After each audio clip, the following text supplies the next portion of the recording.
Tema yang akan saya sampaikan pada hari ini, tema besarnya adalah keluarga yang bersaksi. Namun saya memberikan subtema bukan hanya berkata, tapi bertindak. Bukan hanya berkata, tapi bertindak. Saya ambil dari Yakobus pasal 2 ayat 14 sampai dengan ayat ke-17. Saya akan membaca untuk kita semua.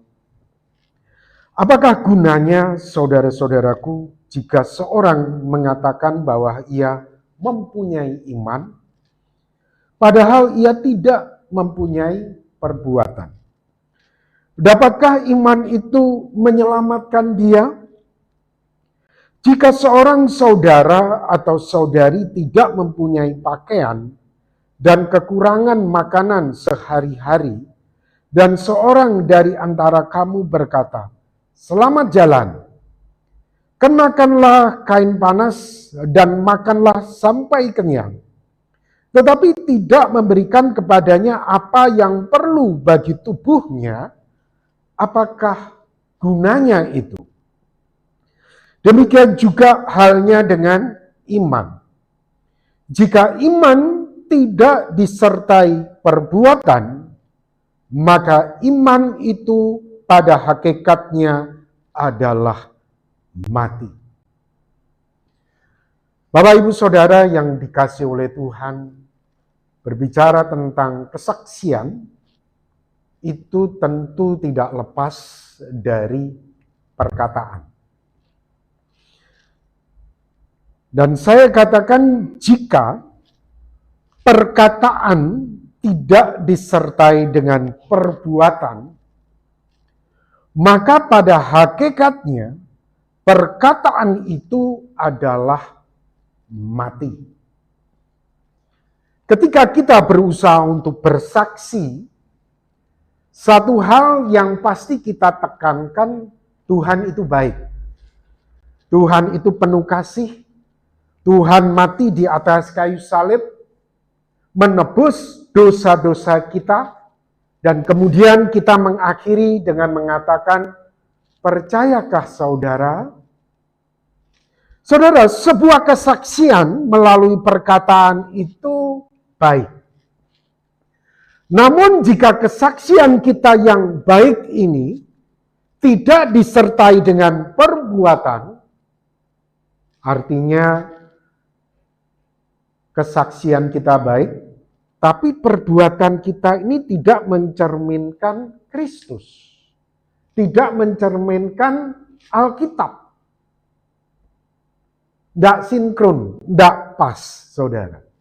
Maka dikatakan, pada hakikatnya, saudara, ketika kita berkata, Tuhan itu baik, Tuhan itu penuh kasih, Tuhan itu mati di atas kayu salib untuk menebus dosa-dosa kita, tapi perbuatan kita tidak cocok dengan Alkitab. Pada hakikatnya perkataan kita itu, saudara, mati. Jadi boleh saya katakan seperti ini, saudara. Jika kesaksian tidak disertai dengan perbuatan, maka pada hakikatnya kesaksian itu adalah mati.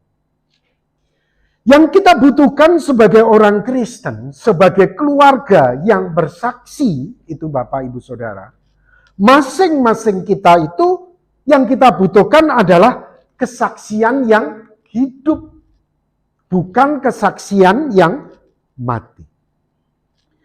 Kesaksian yang hidup adalah perkataan itu disertai dengan perbuatan. Kalau kita katakan Allah itu kasih, Allah itu penuh dengan pengampunan. Ketika orang sesama kita, saudara kita, tetangga kita, orang tua kita, anak-anak kita, melihat kita, antara apa yang kita katakan dengan apa yang kita perbuat itu match, cocok. Itulah yang disebut dengan kesaksian yang hidup. Sebaliknya, kesaksian yang mati, tadi saya sudah katakan, Perkataan aja, ya. Tuhan baik, Tuhan murah hati, wah begini-begini. Tapi enggak cocok ini. Sama tingkah lakunya itu enggak cocok. Itu mati, saudara. Nah, satu hari Tuhan Yesus pernah menceritakan. Saya kira ini sebuah kisah nyata yang diangkat oleh Tuhan Yesus menjadi pelajaran bagi para muridnya pada waktu itu. Dan tentunya bagi kita sampai hari ini. Yaitu tentang perumpamaan orang Samaria yang baik hati. Dikisahkan di situ ada orang yang sedang sekarat karena dirampok mau mati. Sementara ada seorang imam lewat. Imam yang setiap saat mengajarkan tentang kasih. Imam yang setiap saat mengajarkan tentang perbuatan kebaikan. Tetapi ketika dia melihat orang sekarat di situ, saudara, dia ambil jalan lain, pura-pura tidak tahu.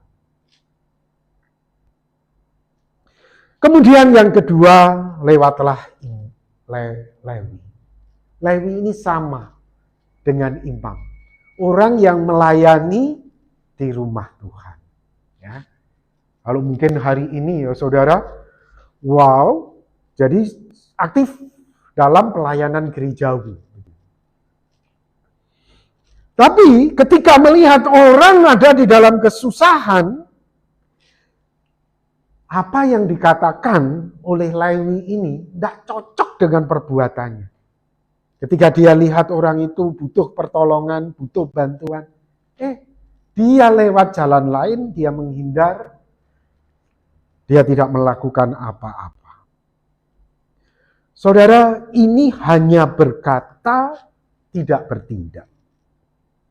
Dengan jelas Tuhan Yesus pernah menegur ahli Taurat dan orang-orang Farisi ini dengan kerasnya. Kita bisa baca di dalam Matius 23 ayat 2 sampai dengan ayat keempat. Ahli-ahli Taurat dan orang-orang Farisi telah menduduki kursi Musa. Bapak kasih kepercayaan kursi Musa. Saudara, ini bukan bergantung kepada manusia. Posisi ini bergantung kepada Allah. Tapi sekali lagi, ini tidak cocok, atau saya katakan ahli Taurat dan orang Farisi ini tidak menggunakan kepercayaan yang diberikan Tuhan itu dengan baik. Sehingga akhirnya apa yang terjadi? Kata Tuhan Yesus tentang mereka, ayat 3. Sebab itu turutilah dan lakukanlah segala sesuatu yang mereka ajarkan kepadamu. Jadi yang dikatakan oleh ahli Taurat, orang Farisi ini, kamu turuti, kamu lakukan itu. Tapi, kata Tuhan Yesus, jangan kamu turuti perbuatan mereka. Enggak cocok. Karena mereka mengajarkannya tetapi tidak melakukan. Yang keempat, mereka mengikat beban berat, lalu meletakkannya di atas bahu orang, tetapi mereka sendiri tidak mau menyentuhnya. Saudara, kesaksian yang mati itu efeknya sangat mengerikan, loh saudara. Bagi kita itu hal yang simple, sederhana, ya kan orang nggak tahu ya, alasannya mungkin begitu. Ya itu kan sekali-sekali begitu, mungkin ya saudara. Tetapi saudara kalau mau kita pelajari di dalam Alkitab, efek dari kesaksian yang mati itu sangat mengerikan sekali. Ini efeknya, saudara. Yang pertama, kalau kita itu diberi kepercayaan tetapi kita tidak menggunakan tanggung jawab itu dengan sebaik-baiknya, perkataan kita itu enggak match dengan perbuatan kita, saudara, efeknya yang pertama, saudara. Menutup pintu kerajaan surga. Mengerikan. Ini kata Tuhan Yesus, saudara. Coba perhatikan di dalam Matius 23 ayat 13. Celakalah kamu, hai ahli-ahli Taurat dan orang-orang Farisi, hai kamu orang-orang munafik, karena kamu menutup pintu-pintu kerajaan surga di depan orang. Jadi sebetulnya ketika orang melihat, oh dia katakan apa, perbuatannya apa, saudara. Sebetulnya yang terjadi, kamu itu sedang menutup pintu kerajaan surga itu di depan orang, saudara. Dan Tuhan Yesus berkata, sebab kamu sendiri tidak masuk, dan kamu merintangi mereka yang berusaha untuk masuk. Ini mengerikan, saudara. Wow, dia bicara Yesus itu baik. Yesus itu luar biasa. Tetapi sementara orang tua, saudara kandungnya sendiri melihat, katanya Yesus baik. Sementara aku ada di dalam kesusahan, kamu gak mau membantu aku sedikit pun. Di mana yang dikatakan Yesus itu baik? Saudara, engkau sedang menutup pintu di depan mata orang. Itu pintu kerajaan surga itu kamu tutup, saudara. Saudara, ini sebetulnya hal yang sangat mengerikan sekali. Ya. Kalau kita itu memberikan kesaksian, tapi sebetulnya kesaksian kita itu mati, saudara. Yang kedua, Tuhan Yesus berkata tentang orang Farisi dan ahli Taurat, orang-orang Yahudi pada waktu itu. Menjadikan orang itu penghuni neraka. Matius 23 ayat 15. Celakalah kamu, hai ahli-ahli Taurat dan orang-orang Farisi. Tadi sebelumnya Tuhan Yesus kan ngomong, kamu itu ngajar, tapi kamu itu tidak kasih perbuatan. Kemudian dijelaskan pada ayat-ayat selanjutnya bagaimana efeknya. Dan salah satunya ini. Kamu menjadikan orang penghuni neraka. Celakalah kamu, hai ahli-ahli Taurat dan orang-orang Farisi, hai kamu orang-orang munafik, sebab kamu mengarungi lautan. Wow, saudara, ini kegiatan pelayanan misi, saudara. Menjelajah daratan. Wow, keren, saudara. Untuk menobatkan satu orang menjadikan pengikut agamamu, dan sesudah ia bertobat, kemudian dia melihat perbuatanmu, dan perbuatanmu ini tidak cocok dengan kesaksianmu. Akhirnya apa, saudara? Kamu menjadikan dia orang neraka. Pemimpinku aja begitu. Jadi akhirnya apa? Ya enggak apa-apa lah. Jadi semua begitu, saudara. Akhirnya menjadikan dia sebagai orang neraka. Yang 2 kali lebih jahat daripada kamu sendiri. Mengerikan sekali, saudara. Tapi biarkan firman ini mengingatkan kepada kita bahwa kesaksian di dalam hidup kita bukan kesaksian yang mati, tapi seharusnya menjadi kesaksian yang hidup. Saudara, Tuhan Yesus dengan jelas berkata pada ayat 14. Orang yang berkata tanpa bertindak, kata Tuhan Yesus. Kamu tuh cuma ngomong, Tuhan baik, Tuhan baik, Tuhan penuh kasih, Tuhan penuh pengampunan. Tapi tidak ada action. Ya. Akan menerima hukuman lebih berat. Celakalah kamu, hai ahli-ahli Taurat dan orang-orang Farisi, hai kamu orang-orang munafik, sebab kamu menelan rumah janda-janda, sedangkan kamu mengelabui mata orang dengan doa yang panjang-panjang. Ya tadi ya, cuma kesaksiannya doang ya saudara. Sebab itu kamu pasti akan menerima hukuman yang lebih berat. Sebaliknya, Bapak Ibu Saudara, kita bisa belajar bahwa efek dari kesaksian yang hidup,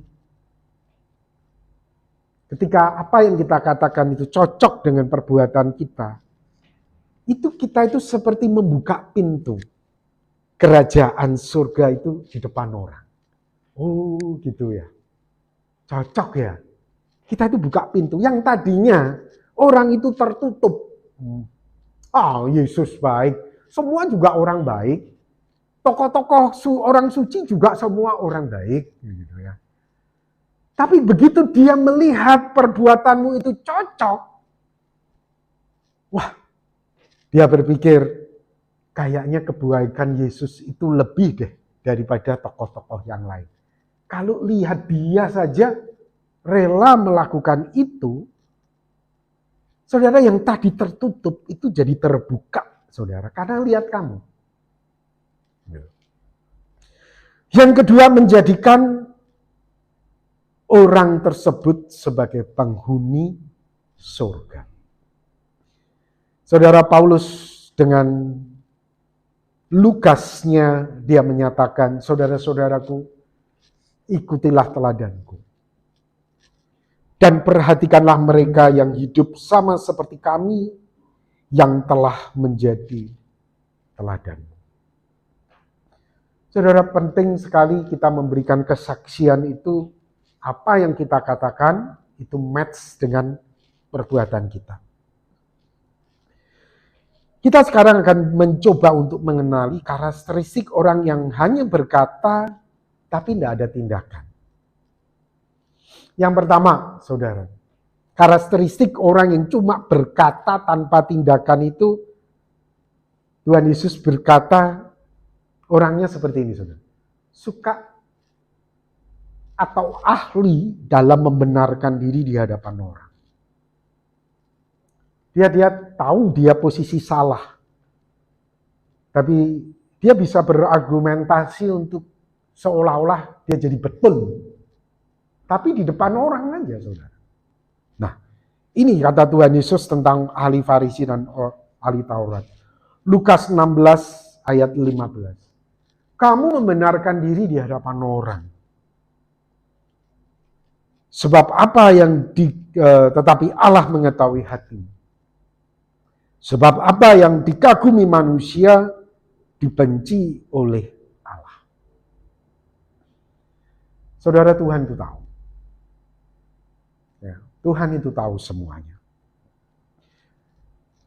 Yang kedua, saudara, karakteristik yang kedua adalah fokus itu pada penghormatan manusia, bukan penghormatan Allah. Ini yang Tuhan Yesus kemudian jelaskan pada ayat setelahnya pada Matius 23 tadi. Semua pekerjaan yang mereka lakukan hanyalah dimaksud supaya dilihat orang. Mereka tali sembayang yang lebar dan jubah yang panjang. Mereka suka duduk di tempat terhormat dalam perjamuan dan di tempat terdepan di rumah ibadat. Mereka suka menerima penghormatan di pasar dan suka dipanggil rabi. Saudara, kita kembali lagi ke perumpamaan orang Samaria yang baik hati tadi. Coba bayangkan, saudara. Orang ini bukan di tempat sepi, tapi di tempat banyak orang. Kira-kira apa yang akan dilakukan oleh imam ini? Saya percaya dia pasti akan lari yang pertama untuk memeluk orang yang lagi sekarat ini. Karena apa, saudara? Semua orang pada melihat. Karena dia imam, dia harus yang pertama menolong. Karena situasinya jalan sepi, tidak ada orang, saudara.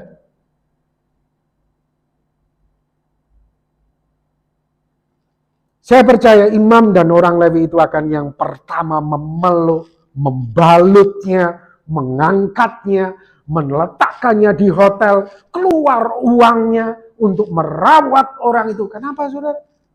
Karena semua pada nonton semua. Tapi karena tidak ada orang, saudara, Ya, siapa yang puji saya? Siapa yang ngucapin terima kasih sama saya? Ya percuma. Mungkin saudara, itu yang dikatakan. Yohanes 5 ayat 44. Bagaimana kamu dapat percaya, kamu yang menerima hormat seorang dari yang lain, dan tidak mencari hormat yang datang dari Allah yang Esa. Saudara, Tuhan itu mau kita itu cari penghormatan itu datang dari Tuhan. Roma 2 ayat 29, tetapi orang Yahudi sejati, ya, saya katakan orang Kristen sejati, dia tidak menampakkan keyahudiannya atau kekristenannya dalam pengertian secara lahiriah, ya saudara. Dan sunat ialah sunat di dalam hati, secara rohani, bukan secara hurufiah. Maka pujian baginya datang bukan dari manusia, melainkan dari Allah. Saudara, biarkan firman Tuhan ini mengingatkan kepada kita. Pentingnya kita memiliki kesaksian-kesaksian yang hidup. Bukan kesaksian yang mati. Efek kesaksian mati itu mengerikan ya, saudara. Sebaliknya, efek kesaksian yang hidup itu sangat luar biasa sekali. Puji Tuhan, Bapak Ibu Saudara, beberapa waktu yang lalu, kemarin hari Jumat ya, kita ada Natal Okomeni, saudara. Wow, luar biasa yang datang, di luar ekspektasi. Ya. Yang datang makanan kita siapkan 5.000, saudara. Habis. Di WA group, saya salah satu panitia. Waduh Pak Robi, kita harus pesan ini. Saya di belakang saudara sibuk ngurusin hal-hal yang kayak begini ya. Wow. Kita ada salah satu panitia minta 1.000 kita harus tambah karena memang di atas itu saudara yang datang memang di atas banyak yang nggak dapat. Bahkan saya pun nggak dapat makan, saudara ya. Saya nggak dapat kotaknya. Wah, karena minta 1.000 tapi saya usul janganlah. Mending 500 saja. Karena khawatirnya, karena ada pertimbangan nanti takutnya itu karena nggak dapat kan, nanti ya dipikir sudah nggak ada gitu. Padahal kita sudah datangkan banyak. Akhirnya kita tambah sekitar hampir 500, 450-an kotak. Ya. Dan puji Tuhan saudara, acara ini berjalan dengan baik dan lancar, kurang lebih yang hadir bisa 6.000 ya pada waktu itu. Dan ini salah satu foto sudutnya saudara, keliling ya, hampir penuh ini gor saudara. Hanya di belakang panggung saja itu tidak ada orang. Ada tapi sedikit sekali. Nah ini pada waktu penyalaan lilinnya. Ya, ini panggungnya di sini. Jadi di sini itu sedikit aja saudara. Mulai dari sini penuh sekali. Puji Tuhan ya saudara. Perayaan Natal Okomeni seprovinsi ini berjalan dengan baik, lancar, tidak ada kesulitan, tidak ada masalah. Walaupun mungkin di antara kita ada yang pulang dengan sedikit kecewa karena tidak membawa sepeda motor. Betul. Saya baru ketemu sama anak saya, misal, waduh papa, nomor saya itu beda tipis sama yang terima motor. Waduh, wah, ya, saudara. Ya, memang beda tipis, saudara. Beda satu angka ya, beda satu angka, saudara. Ya. Angka tiganya yang lain benar sama, cuma satu angka. Ya. Kalau enggak bawa motor dia. Nah. Saudara, Bapak Ibu Saudara yang dikasih oleh Tuhan, perayaan-perayaan begini puji Tuhan. Namun yang menjadi perhatian Tuhan itu bukan hanya perayaannya saudara. Tapi ketika pulang, apa yang dikatakannya, Tuhan engkau baik, engkau mulia, ketika pulang dilakukan. Itu yang Tuhan itu mau. Saudara, Tuhan pernah begitu sangat marah kepada orang Israel yang disampaikan melalui Yesaya. Kita perhatikan, saudara. Jangan lagi membawa persembahanmu yang tidak sungguh, sebab baunya adalah kekejian bagiku. Kalau kamu merayakan bulan baru dan Sabat atau mengadakan pertemuan-pertemuan, aku tidak tahan melihatnya. Karena perayaanmu itu penuh kejahatan. Bayangkan saudara, ribuan orang kayak begini, kalau tidak disertai dengan perbuatan, Tuhan itu apa? Bilang apa? Itu kejijikan bagi. Kalau tidak disertai perbuatan. Kemudian Tuhan melanjutkan di dalam Yesaya pasal 1, kita lanjut ayat 15. Apabila kamu menadahkan tanganmu untuk berdoa, aku akan memalingkan mukaku, bahkan sekalipun kamu berkali-kali berdoa, aku tidak akan mendengarkannya, sebab tanganmu penuh dengan darah. Dalam arti kesaksianmu tidak match dengan perbuatan. Basuhlah, bersihkanlah dirimu, jauhkanlah perbuatanmu yang jahat. Kamu perayaan-perayaan, wow Tuhan baik, luar biasa. Mungkin kamu meneteskan air mata, wow Tuhan luar biasa.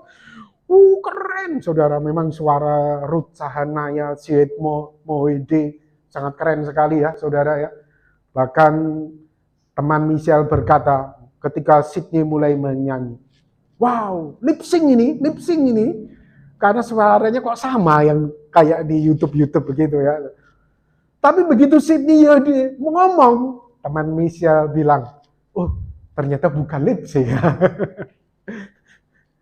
Wow, suaranya keren, kita bisa menikmati suasana, bisa hanyut di dalamnya, saudara. Tapi kalau nggak ada perbuatan, saudara, kamu lihat saudaramu ya pura-pura nggak tahu. Yang penting Tuhan baik, saudara.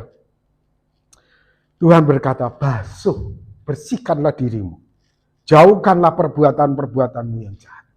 Matchkan kesaksianmu, perayaan-perayaanmu itu dengan ibadahmu itu di-match, dicocokkan. Dari depan mataku, berhentilah berbuat jahat. Belajarlah berbuat baik, usahakanlah keadilan. Kamu perayaan-perayaan, keadilanmu mana? Kendalikan orang jahat. Kamu perayaan-perayaan, tapi orang jahat juga merajalela. Kamu bisa menghentikan itu, tapi kamu nggak melakukan. Belalah hak anak-anak yatim. Perjuangkanlah perkara janda-janda. Matius 15, 7-8. Hai orang-orang munafik, benarlah nubuat Yesaya tentang kamu. Bangsa ini memuliakan aku dengan bibirnya, padahal hatinya jauh daripadaku. Cuma di bibir, perbuatannya sama sekali tidak mencerminkan apa yang dikatakan.